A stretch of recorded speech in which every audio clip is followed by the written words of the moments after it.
네, 정부가 환율 대책을 계속 내놓고 있지만 단기적으로는 잘 안 먹히고 있습니다. 오늘 원달러 환율이 올해 최고치 턱 밑까지 갔습니다. 이런 고환율에 직격탄 중소기업의 더 큰 위기입니다. 이재희 기자가 취재했습니다. 산업용 측정 공구를 만드는 한 중소기업입니다. 원자재의 약 70%가 외국산. 환율 상승이 바로 제조 원가에 반영됩니다. 대기업처럼 장기 고정 계약이나 환해지 같은 회피 기법을 쓸 여력도 부족합니다. 모든 비용이 다 올라가고요. 해양 운송 비용도 다 달러로 지급을 해야 되잖아요. 또 하나는 해외에서 마케팅 비용을 쓸 때는 달러로 써야 되니까. 환율 상승도 부담이지만 중소기업을 더 힘들게 하는 건 상승 속도입니다. 수입품을 구매한 뒤 최종 정산할 때까지 그 기간 중에도 환율이 급등하니 환차손이 더 커지는 구조입니다.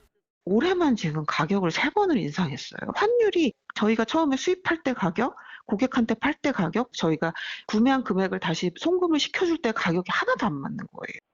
중간재 가격이 오른 만큼 판매가에 반영하면 손실을 줄일 수 있지만 제품 가격을 올리면 매출 감소로 이어지는 경우가 많습니다. 환율이 오른 만큼 저희 수입 단가가 높아지고 이게 또 판매가가 높아지면 또 매출이 또 하락하는 그 악순환이 또 계속 발생한다고 보시면 됩니다. 한 30% 정도 하락을 했습니다. 중소기업 중앙회가 수출, 수입을 병행하는 중소기업을 조사한 결과 올해 영업이익 달성을 위한 적정 환율은 1,362.6원.